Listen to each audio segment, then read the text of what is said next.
હર હર મહાદેવ। આપ સૌમાં રહેલા શિવ તત્વને મારા વંદન। મિત્રો હું છું આપ સૌનો પ્રિય આચાર્ય સંકેત શુક્લ અને આજના વિડીયોમાં આપણે ચર્ચા કરશું કે વૃષભ રાશિના તમામ જાતકો માટે એપ્રિલ 2026 શું લઈને આવી રહ્યો છે તેના વિશે તમામ પોઈન્ટ પર ડિટેલમાં ચર્ચા કરશું। તેથી વિડીયોના અંત સુધી બને રહેજો, કારણ કે વિડીયોના અંતે હું તમને કંઈક ખાસ રામબાણ ઉપાય પણ આપવાનો છે।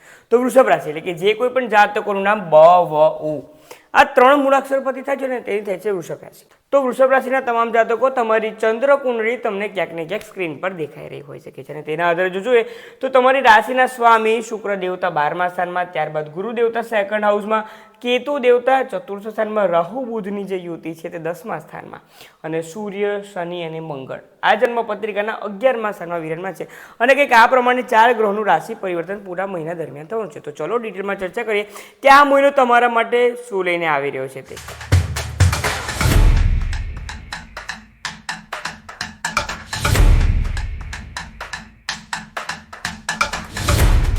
તો વૃષભ રાશિના તમામ જાતકો વિડીયોની શરૂઆત કરીએ તે પહેલાં કહું કે જો તમને માહિતી પસંદ આવતી હોય તો ચેનલને સબસ્ક્રાઇબ કરીને ત્યારબાદ બેલ આઇકન પ્રેસ કરવાનું ન ભૂલશો, જેથી તમામ જે કંઈ પણ મારા દ્વારા વિડીયોઝ આપવામાં આવે તેના માટેની નોટિફિકેશન તમને જરૂરથી મળતી રહે। તો ચલો શરૂઆત કરીએ। તો વૃષભ રાશિના તમામ જાતકો સર્વપ્રથમ તમારા સ્વાસ્થ્ય બાબતે એટલે કે તમારા ફર્સ્ટ હાઉસના માલિક ફર્સ્ટ હાઉસથી તમારું સ્વાસ્થ્ય, તમારા વિચાર, તમારો વ્યવહાર તમામ વસ્તુ આપણે જાણી શકીએ છીએ। હવે તમે જોશો તો શુક્ર દેવતા તમારી રાશિના સ્વામી છે અને તે 19 એપ્રિલ સુધી વિરાજમાન છે જન્મ પત્રિકાના 12મા સ્થાનમાં, કે જે ખરાબ સ્થાન ગણવામાં આવે છે। તેથી બે અવલોકન આવી રહ્યા છે જે પ્રમાણે શુક્ર દેવતા વિરાજમાન છે તે પ્રમાણે સૌથી પહેલા તો 19 એપ્રિલ સુધી તમને સ્વાસ્થ્યને લગતી કોઈક ને કોઈક તકલીફ વધારે રહી શકે છે તેવા સંજોગો બની રહ્યા છે અને સાથે સાથે જ 19 એપ્રિલ સુધી પેટને લગતી સમસ્યા ખાસ કરી રહી શકે છે। આંતરડાની, લીવર, કિડની કે કોઈ પણ પેટના જે અંદરના ઓર્ગન છે સાથે રિપ્રોડક્ટિવ સિસ્ટમના પણ જે ઇન્ટરનલ ઓર્ગન્સ છે તેને લગતી તકલીફ વધારે રહી શકે છે અને જે કોઈ પણ મહિલાઓ છે મહિલાઓને ખાસ આ સમય દરમિયાન કાળજી રાખી લેવી ખૂબ જરૂરી છે પોતાના સ્વાસ્થ્યની 19 એપ્રિલ 2026 સુધી। ત્યારબાદ મહિનાના જે 11 દિવસો બાકી છે તેમાં ક્યાંક ને ક્યાંક તમારી બોડી તમને રિકવર કરી રહી છે તેવા સંજોગો બની રહ્યા છે, પરંતુ હું તો તે જ શિખામણ આપી શકું કે 19 એપ્રિલ 2026 સુધી આ મહિનામાં તમે બહારનું જેટલું પણ ખાનપાન ન રાખો તેટલું વધારે સારું છે। તીખું તળેલું ન ખાઓ તેટલું સારું છે, કારણ કે તમારા રાશિના સ્વામી જ વિરાજમાન છે 12મા સ્થાનમાં, કે જે હોસ્પિટલને રિપ્રેઝન્ટ કરે છે અને ક્યાંક ને ક્યાંક સ્વાસ્થ્યને લગતી તકલીફને પણ રિપ્રેઝન્ટ કરે છે। તો તેના કરતાં તે જ વધારે સારું ને કે દુર્ઘટના હશે દેરી ભલી તો 19 દિવસ કાળજી રાખી લેવાની છે।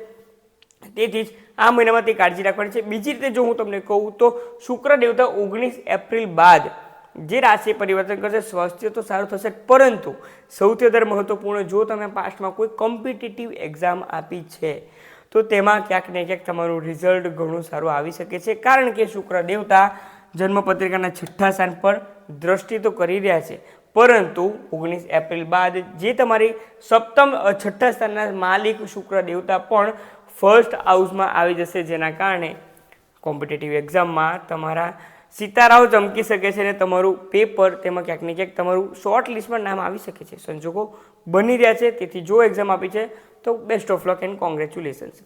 વાત કરીએ તમારા ધન બાબતે, તમારા ફેમિલી મેટર્સ બાબતે અને ફાઇનાન્સ બાબતે, તો તમે જોશો તો ગુરુ દેવતા હવે આવી ગયા છે માર્ગી અવસ્થામાં।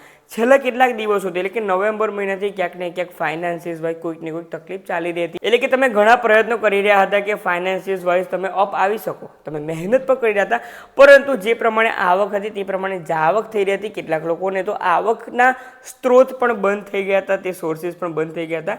તો ચિંતા ન કરો, કારણ કે હવે ગુરુ દેવતા જે 11 માર્ચ બાદ માર્ગી થઈ ગયા છે તેના કારણે હવે ક્યાંક ને ક્યાંક ફાઇનાન્સિસ અપ જઈ રહ્યું છે। તમારા દ્વારા કરવામાં આવેલી મહેનત, તમારા દ્વારા જે કંઈ પણ થોટ પ્રોસેસમાં તમારા વિચારો છે ને તેના આધારે ફાઇનાન્શિયલ વાઇઝ તમે અપ જઈ શકો છો તેવા સંજોગો બની રહ્યા છે। તેથી વૃષભ રાશિના જાતકો નાસીપાસ થવાનો સમય નથી, કારણ કે એપ્રિલ, મે, જૂન 3 મહિના હજુ બાકી છે કે ગુરુ દેવતા જન્મપત્રિકાના સેકન્ડ હાઉસમાં રહેશે અને તે તમને ફાઇનાન્સિસ વાઇઝ ખૂબ અપ લઈ જઈ શકે છે। તેથી આ સમય ફક્ત અને ફક્ત ફાઇનાન્સિસ ભેગું કરવાનું છે, તમારું અર્જિત ધન જે છે તે ભેગું કરવાનું છે, બેંક બેલેન્સ ઉપર લઈ જવાનો સમય આવી ગયો છે, કારણ કે 19 એપ્રિલ બાદ જે 12મું સ્થાન છે તે પણ ખાલી થઈ જશે અને ત્યાં જે ગ્રહ છે તે તમારી રાશિના માલિક ફર્સ્ટ હાઉસમાં આવી જશે। બીજી રીતે કહું તો તમારા ફેમિલીમાં પણ જે કંઈક કલર્સનું વાતાવરણ હતું કે ફેમિલીમાં પણ જે ડિફરન્સ ઓફ ઓપિનિયન્સ બનતા હતા, વિચારો બધાને ન હતા મેચ થઈ રહ્યા હતા ને, તે આ મહિનામાં ઘણું સારી રીતે થઈ શકે છે. કારણ કે ગુરુ દેવતા હવે તે ક્યાંક ને ક્યાંક તમારા ફેમિલી મેટર્સમાં પણ ઇન્વોલ્વ થશે અને તમને તેમાં મદદ કરી શકે છે. તમારા માન સન્માનને જો કોઈ ઠેસ પહોંચાડતું હોય તો તેને પણ ભાન ભૂલાવી શકે છે અને લોકોને થશે ફેમિલીમાં કે ના, જે વ્યક્તિ છે તે સાચા છે. પછી તમે સંતાનો એટલે કે તમે દીકરો હો, તમે દીકરી હો, તમે માતા પિતા, જે કોઈ પણ તમારો રોલ હોય ને ફેમિલીમાં, તમારા માન સન્માનમાં વધારો થઈ રહ્યો છે તે હું કહી શકું છું. વાત કરીએ તમારા સંતાન બાબતે. સંતાન સ્થાનના માલિક બુધ દેવતા 11 એપ્રિલ સુધી વિરાજમાન છે રાહુ દેવતા સાથે. તેના કારણે ફક્ત 11 એપ્રિલ સુધી તમારા સંતાનની ખાસ કાળજી રાખવી જરૂરી છે. તમારું સંતાનનું સ્વાસ્થ્ય તો કાળજી રાખવાની છે, પરંતુ સંતાન કોના સાથે, તેના મિત્ર કોણ છે, તે તમામ બાબતે કાળજી રાખશો તેટલું સારું રહેશે. જો એજ્યુકેશન વાઇઝ પણ વાત કરું તો આ મહિનામાં 11 એપ્રિલ સુધી તમારા ફોકસમાં ક્યાંક ને ક્યાંક ઘટાડો થઈ શકે છે. તમારું સંતાન પણ જો એજ્યુકેશન કરી રહ્યું છે તો તેનું પણ ફોકસ ક્યાંક ડિસ્ટ્રેક્ટ થઈ રહ્યું છે કોઈ બીજા વ્યક્તિ સાથે કે કોઈ બીજી મેટર્સમાં. કાળજી રાખવી ખૂબ જરૂરી છે ફક્ત અને ફક્ત મહિનાના 11 દિવસ. કારણ કે ત્યારબાદ જે પંચમ સ્થાનના માલિક છે તે જોઈન કરવા જઈ રહ્યા છે સૂર્ય, શનિ અને મંગળ. સૂર્ય દેવતા તો રાશિ પરિવર્તન કરી દેશે, પરંતુ શનિ, મંગળ અને બુધ જે રહેશે ત્યાંથી સીધી દ્રષ્ટિ જે કરવાની છે તેના કારણે ક્યાંક ને ક્યાંક તેમનું ફોકસ પાછું લાવી શકાશે. પરંતુ પહેલેથી જો કાળજી રાખીએ છે ને તો તે કંઈ તકલીફ રહેવાની નથી. મોટી કંઈક વધારે ચિંતા કરવાની જરૂરત નથી. હું તો તમને તે જ કહી શકું છું, પરંતુ કાળજી રાખવી જરૂરી છે. વાત કરીએ તમારા લગ્ન જીવન બાબતે. હવે તમે જોશો ને તો લગ્ન જીવનના સ્થાનના માલિક મંગળ દેવતા વિરાજમાન છે જન્મપત્રિકાના 11મા સ્થાનમાં. અને તે કોના સાથે છે? તે સૂર્ય અને શનિ સાથે છે, જે એવા બે ગ્રહો છે જેને જ્યોતિષ શાસ્ત્રના આધારે શત્રુ માનવામાં આવ્યા છે. તો તે ક્લિયરલી ઇન્ડિકેટ કરી રહ્યું છે કે કોઈ બીજી વાતના કારણે તમારા બહેન વચ્ચે, તમારા અને તમારા લાઈફ પાર્ટનર વચ્ચે કોઈક ને કોઈક બાબતે મિસઅન્ડરસ્ટેન્ડિંગ ન થઈ જાય તેની ખાસ કાળજી રાખવાની છે. અને ઝઘડાના અંતે જ્યારે તમે જોશો તો તેવું જ તમને જણાશે કે કઈ બાબત વિશે આપણે ઝઘડો કરી રહ્યા હતા. તેથી જ ફક્ત તમારા લાઈફ પાર્ટનરને સમજો તો તેટલું વધારે સારું હશે. પરંતુ એક જો તમને ખાસ વાત કહું ને તો આ મહિનામાં મંગળ દેવતા ક્યાં વિરાજમાન છે? પૂરા મહિના દરમિયાન ઈચ્છા પૂર્તિ સ્થાનમાં છે અને તેમને બુધનો પણ સપોર્ટ મળવા જઈ રહ્યો છે. સૂર્ય દેવતા 14 એપ્રિલ બાદ રાશિ પરિવર્તન કરશે, જે ક્લિયર ઇન્ડિકેટ કરે છે કે તમારા જે સ્પાઉસ છે ઘણા સમયથી જે કોઈ કાર્ય માટે મહેનત કરી રહ્યા હતા તો તેમને મંગળ દેવતાના 11મા સ્થાનમાં રાશિ પરિવર્તનના કારણે 2 એપ્રિલ બાદ જ તેમને કોઈક ને કોઈક રીતે પૂરા મહિના દરમિયાન સફળતા મળી રહી છે. તેમને extra source of income open થઈ રહ્યા છે અને તેમને ફાઇનાન્સિસ વાઇઝ પણ ઘણો સારો ફાયદો થવા જઈ રહ્યો છે. તેથી જ હું તમને કહીશ તેનું કારણ શું છે કે તમે જોશો તો ઈચ્છા પૂર્તિ સ્થાનના માલિક કોણ છે? તો તે છે ગુરુ દેવતા. અને ગુરુ દેવતા વિરાજમાન છે 2nd હાઉસમાં, એટલે કે લાભેશ અને ધનેશનો ક્યાંક પણ એક્ટિવ થઈ રહ્યા છે. અને સપ્તમ સ્થાનના માલિક જે 11મા સ્થાનમાં ગયા છે, જે ક્લિયર ઇન્ડિકેટ કરે છે કે તમારા લાઈફ પાર્ટનરને, હું જે લોજિક સમજાવું છું ને તે સમજો કે કયા કારણે હું તમને કહી રહ્યું છું. તે સપ્તમ સ્થાનના માલિક 11મા સ્થાનમાં અને 11મા સ્થાનના માલિક જે છે તે 2nd હાઉસમાં. આવી રીતે તમને કોણ સમજાવશે? તેથી જ હું તમને કહી રહ્યો છું કે તમારા લાઈફ પાર્ટનરના જીવનમાં કંઈક મોટા ફેરફાર આવી રહ્યા છે, તેમને એક્સ્ટ્રા સોર્સ ઓફ ઇન્કમ અને ઘણું સારું છે. અને ઓબ્વિયસ છે કે જો તમારા લાઈફ પાર્ટનરના જીવનમાં ઘણું સારું થશે તો તે તમારા જીવનમાં પણ થવાનું છે. તેથી આ મહિનો લગ્ન જીવન, રિલેશનશિપ અને લાઈફ પાર્ટનરના સ્વાસ્થ્ય અને તેમના સ્ટેટસ બાબતે પણ ઘણો સારો સાબિત થઈ શકે છે.